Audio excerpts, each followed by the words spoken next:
자, 이번 영상은 6월 2주차 추천 종목 리뷰 영상입니다. 자, 1봉부터 먼저 보시겠습니다. 자, 6월 첫 주차부터 시작해서요, 주가가 계속적으로 내려왔기 때문에 어떠한 종목을 추천해 드렸었더라도 거의 모든 종목들이 80% 이상 마이너스일 거라고 좀 생각이 좀 듭니다.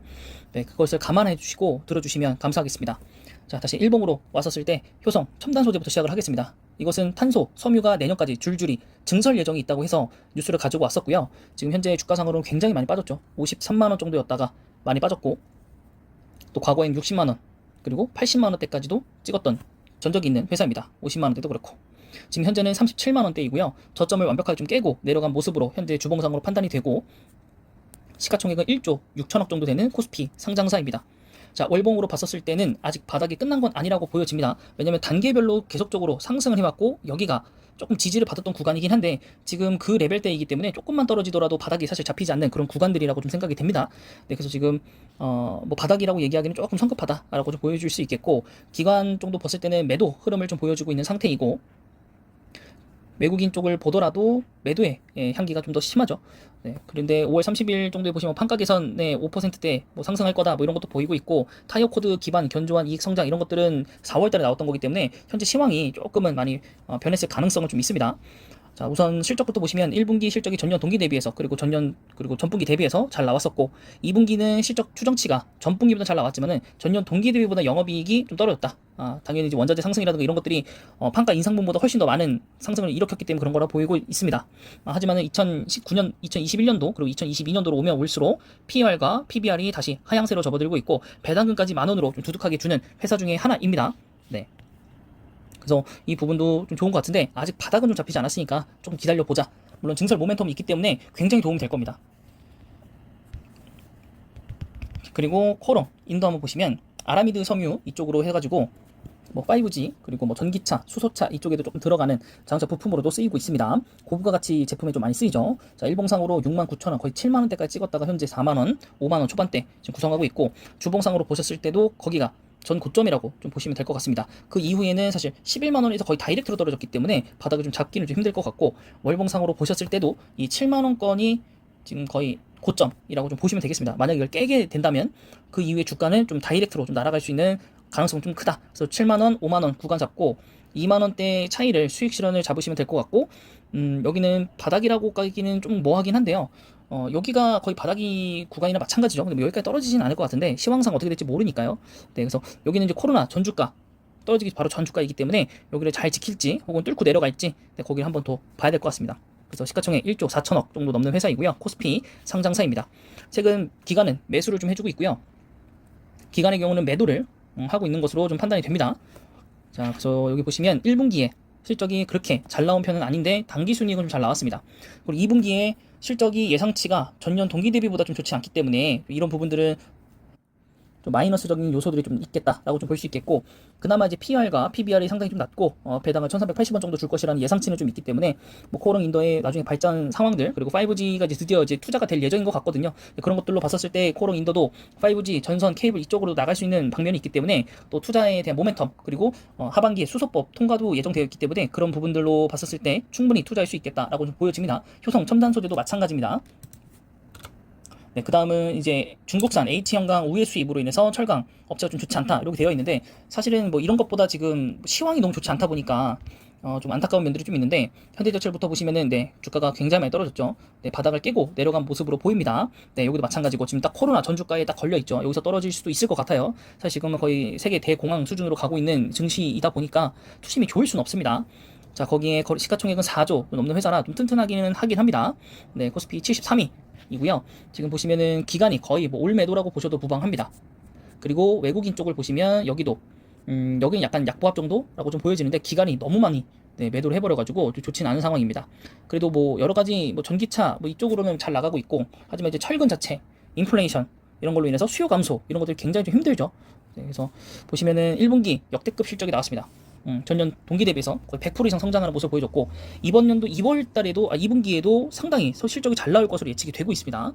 PR도 낮고 PBR도 낮고, 네, 배당금은 뭐 소액 정도 한 3% 그래도 3% 주네요. 네, 3% 정도는 뭐 괜찮은 것 같고, 여기 뉴스에서 왜 반토막이 났느냐 뭐 이런 거 한번 보시면, 열연강판 3분기 하락 가격이 3분기 동안 하락을 했다는 건가요? 3분기부터 하락을 한다는 건가요? 하반기부터 제품 가격이 떨어질 것이라는 우려. 네, 그리고 전기료와 탄소 배출권, 네, 전기료가 또 올라갔죠. 산업용까지 건드릴 수도 있기 때문에 그런 부분은 좀 좋진 않다. 물론 판가 인상이라는 게 좀 있지만은 또 피크 우려. 그러니까 이게 웃긴 건 뭐냐면 올라갈 때는 뭐 안 올려주고 내려갈 때는 뭐 판가 인상이라든가 이런 것들을 다 뭐 얘기를 드려가지고 마이너스 다 깎아버립니다. 그래서 이게 좀 심리가 좋지 않은 종목들은 사실 좀 투자하기가 좀 어렵죠. 근데 과거에 올랐을 때 샀어야 되는데 뭐 지금 현재는 그런 구간 아니다 보니까. 그다음에 동국제강도 결국에는 이제 지지선이 좀 무너진 상황이고, 네, 지금 지지선 무너졌죠. 무너져서 여기도 마찬가지로 좀 시기를 좀 봐야 됩니다. 시가총액은 1조 2천억 정도 되는 코스피 상장사이고요. 기간의 올매도, 그다음에 외국인의 매도세라고 좀 보시면 될 것 같습니다. 뭐 여기도 마찬가지죠. 컬러 강판이 대세이긴 하지만 하반기에 좀 실적 우려에 대한 것들, 그다음에 뭐 탄소 감축에 대한 얘기들, 뭐 이런 것들도 있습니다. 자, 그래서 1분기 실적은 전년 대비해서 더블 났고요. 2분기가 소폭 상승 정도로밖에 비춰지지 않기 때문에 더 큰 우려가 있는 것 같고, 근데 PR이 한 배예요. 이런 거 본 적 있으십니까? 한 배? 그 다음 PBR이 0.36배, 배당 450원, 2% 후반대. 사실 이런 지표로만 봤었을 때는 굉장히 저렴한 주가다라고 좀 생각을 할 수 있겠습니다.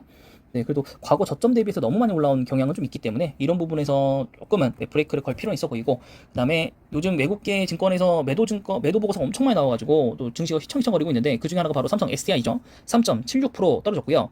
주봉상으로, 월봉상으로 봤을 때 이제 진정한 바닥을 향해서 가고 있다. 이때는 잠시 갔다가 온 거지만 지금 꾸준히 내려가고 있는 상황이라서 이 45만 원도 지금 힘들어 보여요. 50만 원도 금방 깨질 것 같고, 35조 코스피 9위 코스피 상장사입니다. 기간은 약보합 정도로 보시면 될 것 같고요. 그 다음에 기간 같은 경우는 매도로 보시면 될 것 같습니다. 실적은 나날이 좀 좋아지는 걸로 되어 있지만은 PR과 PBR이 좀 다소, 물론 다른 종목도 정말 높지만은 여기도 다소 좀 높다. 배당도 많이 주진 않고, 그래서 매도 보고서가 나와서 좀 주가가 많이 하락한 것도 있었지만 그 이후에 다시 반등이 나왔었는데, 그 이후에 또 한 번 매도가 지금 시장에 의해서 나오고 있기 때문에 그 보고서가 맞나 싶기도 하고 뭐 이렇죠. 지금 현재 상황이. 거기에 또한 LG 에너솔루션이 다시 한번 지금 최저가를 달리고 있습니다. 40만 원 깨고 지금 35만 6천 원 오늘 갔다 왔고, 저점과 1,000원, 아니죠, 10,000원 정도 괴리감이 1,000원 정도 괴리감이 벌어져 있기 때문에 뭐 10회에선 이미 신저가를 찍었을 수도 있고, 네, 다음 주 월요일이 되면 또 저가를 찍을 가능성도 굉장히 큽니다. 네, 이것은 대부분 여러분들 뉴스를 보셨겠지만은 공장 건설을 재검토를 들어가면서 자금 조달이 힘들어서, 네, 그런 것들로 좀 볼 수 있겠는데, 뭐 웬만한 게 아니면 다시 나올 거라고 봅니다.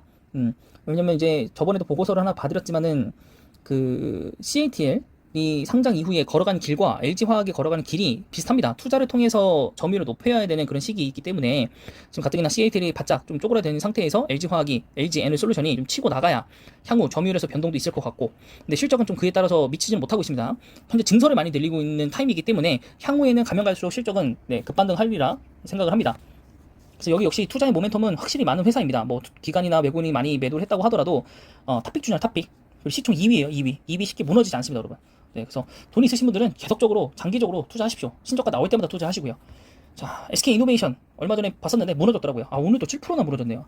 유가 안정세, 그리고 뭐 유류 할인율을 이제 37%까지 올렸고, 그 다음에 이제 횡재세에 대한 또 논의까지 정치권에서 이루어지고 있기 때문에 이제 실적에 대한 뭐 2분기까지는 실적이 좋겠지만은 그 이후부터 떨어지겠다.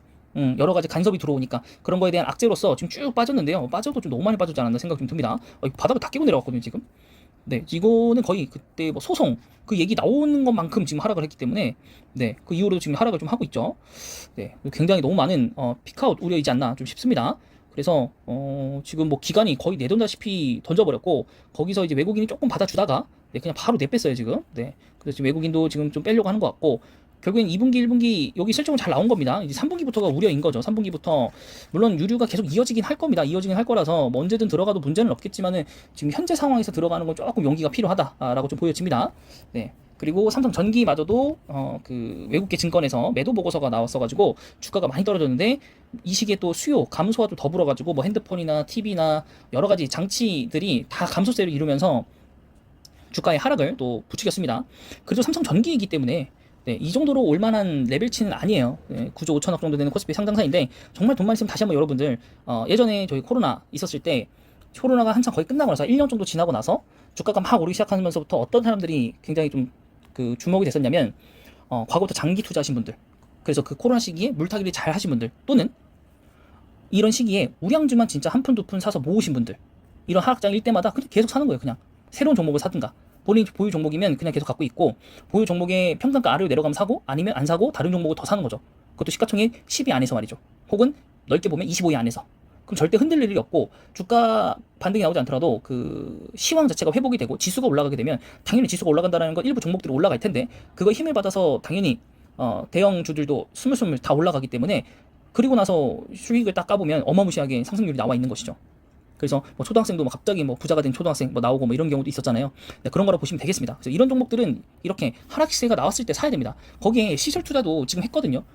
쇼트 영상도 올라갔지만 총 규모가 1억 9천 정도 투자를 했어요. 삼성전기가 바보가 아닌 이상 1억 9천만 원 정도를 시설에 투자를 했는데, 과연 그거를 투자한 만큼 수익을 못 끌어올까요? 끌어오겠죠. 그리고 이런 식의 투자를 과감하게 해야 시장 점유율도 올리고 더 좋아질 것이라고 보고 있는 거예요. 그래서 지금 2분기, 1분기 성적들은 잘 나왔습니다. 물론 2분기는 조금 예상치보다는 조금 미미한 것 같긴 한데, 그래도 전년 동기 대비해서는 잘 나왔기 때문에 거기 PBR이 8배입니다. 8배. 이 좋은 회사가 매출액이 지금 9조, 10조가 가고 있는 회사가 PR이 8배입니다. 8배. 네. 그렇게 되어 있고, 그 다음에 이제 심텍도 주가가 많이 하락한 것으로 얘기가 좀 됐었는데, 지금 주봉 월봉상으로 보면 이 올라온 길에 비해서 내려온 길이 사실 그렇게 크게 보이지는 않아요. 저희가 제3자 입장이니까 매수하신 분들에게는 굉장히 큰 폭으로 떨어졌다고 생각하실 수 있겠지만은, 네, 저희 입장에서는 사실 그렇게 크게 많이 떨어졌다 느껴지진 않는데, 그래도 최근 주가에서는 한 3분의 1 정도는 떨어졌기 때문에, 네, 좀 폭은 좀 상당히 좀 떨어졌다. 시가총액은 1조이고 이제 코스닥 30위 정도 되는 회사입니다. 최근에 이제 기간이 팔고는 있습니다만, 이때 대량 매수했던 거 나갔을 뿐 강보합세를 유지하고 있고, 오히려 매도는 기간에서 더 많이 해주고 있다라는 거, 네, 그 부분도 한번 보시면 될 것 같습니다. 구조적 호황이라고 되어 있고, 뭐 심텍에 대한 이 실적 자체들은 굉장히 긍정적 컨센서스로 보고 있기 때문에, 또 PR도 4배고 PBR은 또 1배 정도이기 때문에 괜찮지 않나. 네, 뭐 배당은 조금 주는 건 아쉽긴 합니다. 네, 그래서 심텍까지 한번 보셨고요. 그 다음에 대덕전자. 네, 대덕전자 역시 주가가 가파르게 올랐었던 종목 중에 하나이고, 여기도 심텍과 같은 분위기로 보시면 될 것 같습니다. 네, 이런 시기에도 하락장인데도 불구하고 그렇게 크게 무너지지는 않았어요. 물론 3분의 1 정도 날아가긴 했지만, 여기도 과거 상장 이후부터 올라간 걸 치면은 사실 굉장히 많이 올라왔죠. 다른 종목도 막 50%씩 빠진 것도 되게 많은데, 그죠? 네. 그래서 여기 1조, 여기 넘는 코스피 상장사이고요. 기간에서 보시면은 약간의 강보합 정도, 그 다음에 외국인은 감소, 매도세라고 좀 보시면 될 것 같습니다. 자, 그래서 여기 보시면 실적도 좋아요. 계속. 네. 8배 PER, 그 다음에 PBR 1.6배. 뭐 배당금이 좀 적은 거 빼고는 뭐 크게 문제될 만한 건 없는 그런 회사라고 보여집니다. 자, 그 다음은 이제 대한항공 보도록 하겠습니다. 네, 대한항공 같은 경우에는 그 항공주 회복을 어떻게 할 것인가에 대한 건데, 모멘텀은 이미 나왔습니다. 일본에서 이제 여행을 이제 풀어주고 있기 때문에 그 부분에서 주가가 반등할 건 있는데, 아직까지는 네, 실질적으로 여행을 왔다 갔다 한 것도 아니고, 네, 앞으로 풀릴 예정이기 때문에. 그리고 얼마 전에 또 유상증자 아니죠. 그 CB를 주식으로 전환해가지고 상장을 시켰거든요. 그거에 따라서 추가적으로 좀 감소한 거고, 이거 역시나 제가 보고서로 여러분들에게 한번 짚어드렸던 부분들이니까, 네, 링크 걸어드릴 테니까 한번 시청해주시면 감사하겠습니다. 여기는 원래 기준이 3만원이 기준가였는데, 여기는 한 25,000원 혹은 26,000원 이하로는 사도 될 것 같다라는 생각이 좀 있습니다. 그 다음에 기관들은 매도, 그 다음에 외국인은 약간은 매수 영역이긴 하죠. 네, 그래서 매수로 좀 보시면 될 것 같고, 1분기, 2분기 성적은 좋습니다만 전분기 대비해서 확실히 좀 적어지고 있는 수익들이고, 이 부분을 3분기 때 어떻게 유지시킬지, 그리고 사실 뭐 실적이 얼마큼 나오든 탑승률이 발음이 잘 안 되네요. 탑승률이 얼마만큼 되는가가 제일 중요한 거기 때문에, 뭐 여러 가지 뉴스나 뭐 차트나 이런 거 볼 필요는 없을 것 같고, 여행 회복이 얼마나 정도 되는지 여기부터 좀 체크를 하셔야 될 것 같습니다. 그 다음에 기업 결합을 염두에 두고 나온 보고서가 있었기 때문에 지금 12작업들이 그래서 이루어진 거거든요. 기업 결합을 하게 된다면. 그래서 그거에 대해서 노선을 이제 분할을 받는 TA항공이고요. 네, 그래서 주가는 좀 많이 떨어지긴 했습니다. 왜냐면 재무 보시면 아시잖아요, 그죠?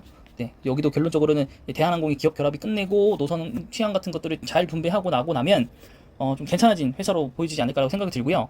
그리고 여기는 또 유상증자까지 했었으니까 유상증자가보다는 되게 쌉니다. 그래서 매수하셔도 된다라고 여러분들에게 말씀드렸었고요. T항공 2,000원 위로 아마 유상증자가였을 겁니다. 그래서 지금 사셔도 유상증자 받으신 분들보다는 훨씬 싸다라고 말씀드릴 수 있을 것 같고, 제주항공도 같은 모멘텀으로 좀 주가가 상승했었다가 최근에 또 같이 하락한 모습, 기간에 올 매도 때문에 그렇죠 뭐. 네, 제공표 사실 볼 건 없고요. 그래서 기업 결합 일단 심사가 통과를 해야지, 네, 그 뒤에 또 얘기들이 좀 나올 것 같고, 그 다음에 이제 화물연대 총파업 때문에 얘기들을 좀 해드렸던 거라서 그 부분에 관련돼 있는 종목들은 좀 제외를 좀 하도록 하겠습니다. 어쨌든 파업은 끝났기 때문에, 네, 뭐 추가적으로 뭐 더 볼만한 건 아닌 것 같고, 그 다음에 램시마 SC 실적 극대화를 위해서 3사 합병을 해야 된다라고 하면서 셀트리온 헬스케어, 셀트리온 제약 이렇게 보여드렸었거든요. 네, 뭐 여러분들 뭐 보셨던 분들도 아시겠지만 쇼트 영상에서 셀트리온 카카오, LG생활 이런 것처럼 현금 흐름이 굉장히 단단한 회사들을 여러분 매수를 하셔야 된다라고 했고, 그거에 이제 방점이 찍혀서 그런지 주가가 상당히 좀 많이 올라왔다. 그리고 램심 SC에 대해서 또 한번 발주들이 나오고 있다, 뭐 이런 뉴스도 한번 본 적이 있기 때문에, 네, 그래서 주가 상승으로는 뭐 괜찮은 것 같다. 네, 근데 여기가 워낙 저점이라서, 네, 뭐 괜찮은 주가죠. 요 정도는 바닥이라고 볼 수 있겠습니다. 25조. 그 코스피 상장사고요. 기관의 대량 매수, 그죠? 다른 거 다 팔았습니다. 기관 대량 매수, 외국인도 대량 매수라고 볼 수 있겠습니다. 네, 그래서 실적들은 뭐 그렇게 크게 의미 있게 나아지진 않았지만은 여러 가지 좀 모멘텀 때문에 좀 올라간 것으로 보여지고 있고, 그다음에 거기에 따라서 셀트리온 제약도, 네, 약품을 그 취급하는 업체다 보니까 나중에 향후 실적 모멘텀으로 올라갈 가능성은 있다. 네, 그래서 여기는 뭐 기관은 많이 사는 건 아니고 외국인이 오히려 사주고 있습니다. 여기는 외국인이. 그리고 셀트리온 헬스케어, 나중에는 곧 헬스케어가 대장주가 될 가능성이 높죠. 그래서 코스닥 1위 회사고요. 3, 4병을 하면 과연 어떤 방향으로 갈지 더 궁금하긴 하고, 주봉이나 월봉상으로 봤을 때 굉장히 큰 저점 바닥을 그렸기 때문에 여기도 투자는 이제 매수가 가능하다라고 좀 보여지고 있고, 역시나 셀트리온 이어서 기간에 엄청난 매수, 그 다음에 뭐 외국인도 매수는 좀 해주고 있었지만은 뭐 대량 매도가 나온 게 많아가지고 좋은 상황은 아니다라고 보여지고, 실적이 사실 좀 많이 안 좋습니다. 실적이 많이 안 좋은 게 좀 유일한 흠이죠. 네, 배당도 적게 주고요. 그래서 과연 합병할지 뭐 그런 부분도 좀 궁금하긴 합니다. 자, 그다음 이제 마지막입니다. 마지막 LG화학이고요. LG화학 정말 많이 떨어졌고요. 제가 다시 한번 재차 매수할 만한 가격대로 오고 있다라고 생각하는 구간대입니다. 40만 원대로 내려옵니다. 50만 원을 깨고. 네, 그래서 심리적인 저항선이 50만 원이기 때문에 깨고 내려간다면 또 한참 또 내려갔다 올 수도 있을 것 같은 LG화학이고, 한 30만 원 정도까지 한번 바라보겠습니다. 코스피 8위인 회사이고요. 과연 30만 원까지 내려올까 싶기는 한데요. 우선은 네, 제가 보는 시야는 그 정도라는 거, 가격대가 이렇게 지금 내려가고 있는 상태이고, 외국인은 뭐 약보합, 그냥 보합으로 얘기를 할게요. 그냥 기관은 매도, 매도세. 그 다음에 여기 또 뭔가요? 5억 달러 규모의 달러채 발행 채비.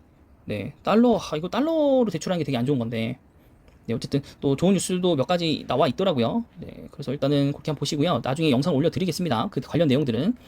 자, 2분기 실적도 말이 안 되게 떨어졌어요. 1분기도 마찬가지고 1분기보다 낮아지기 때문에, 물론 PR 쪽으로도 사실 그런 걸 반영한다면 사실 이렇게 싼 편은 아닌 것 같고, 네, 배당 부분 역시 많이 주는 편은 아니다. 그래서 조금 더 가격대가 내려오면 뭐 그때서야 좀 매력적이지 않을까라고 좀 생각을 하고요. 그다음에 고려 아이언입니다. 신성장 모멘텀을 보여주고 나서 이 업황 사이클과 함께 좀 투매가 많이 나와서 지금 굉장히 좀 주가가 많이 지쳤는데, 근데 월봉상으로 봤을 때 고려아이언 절대 안 오를 것 같은 종목이 많이 올랐단 말이에요. 그죠? 사실 거의 두 배 올랐어요. 단기간에. 그렇다 보니까 차익 실현 나오는 건 당연한 것 같고, 근데 이거를 이전 수준까지 거의 다 돌리는 모습이 나오고 있어서 좀 투자자분들에게는 조금 상실감이 좀 오지 않을까라고 좀 생각이 좀 들긴 합니다만, 네, 뭐 LG화학과 별도로서 하는 사업들이 많기 때문에 뭐 그런 걸 믿는다면 뭐 장기로 그냥 투자하는 것도 나쁘진 않겠다라는 생각이 좀 들긴 합니다. 물론 필자는 매수하지 않을 예정이긴 하지만요. 네, 외국인 매수가 들어왔고요. 근데 이제 그거보다 훨씬 더 많은 매도량이 기관에서 나왔다라는 거. 그래서 실적은 굉장히 좋습니다. 네, 실적들은 굉장히 좋게 나올 것이고, 네, 3분기, 4분기까지도 잘 보여야 될 것 같고, 실적들이. 그리고 PR이 굉장히 낮다라는 거. 그리고 배당도 생각보다 많이 줍니다. 배당도 생각보다 2만 원이잖아요, 그죠? 40만 원대인데 LG생고는 60만 원대인데 12,000원밖에 안 줍니다. 네, 그러니까 8,000원 더 많죠? 배당 수익이. 뭐 그런 걸로 따져봤을 때는 또 LG화학이나 뭐 셀트리온 이런 종목들보다도 훨씬 많이 주기 때문에 뭐 크게 뭐 나는 차익 실현 같은 거는 나중에 뭐 이 회사가 엄청 잘 되고 나서 뭐 수익 실현이 되겠다 하시는 분들은 뭐 천천히 한 주 한 주씩 매수하시는 것도 나쁘진 않을 거라 봅니다. 네, 그래서 오늘의 6월 2주차 추천 종목 여기까지고요. 6월달 참 추천 종목 많이 해드렸는데 하락장 속에서 추천드렸기 때문에 수익이나 이런 것들을 좀 많이 내드리지 못한 것 같아서 좀 죄송스럽고, 네, 또 반대로 6월 마지막 주 혹은 반등이 나오기 전 주에들 같은 경우에는 추천드렸던 종목들 거의 대부분이 또 상승이 나오기 때문에, 또 여러분들이 또 제 영상에 대해서 좀 관심을 가져주시고 좀 보시다 보면 또 신규 종목 뭐 매수하셨을 때 또 언젠가는 또 수익이 또 나지 않을까, 빠른 시일 내에 또 수익이 나지 않을까라고 좀 생각을 합니다. 네, 그래서 여러분들 꼭 수익 나시기 바라고요. 또 댓글이나 이런데 뭐 수익 인증 혹은 수익 칭찬글 좀 적어주시고, 그다음에 멤버십 가입도 스타팅부터 좀 해주시면 또 세수하는 시청료라고 생각하시고, 또 신문 구독할 때 또 구독료로 잘 좀 사용을 하도록 하겠습니다. 네, 이번 영상은 여기까지입니다.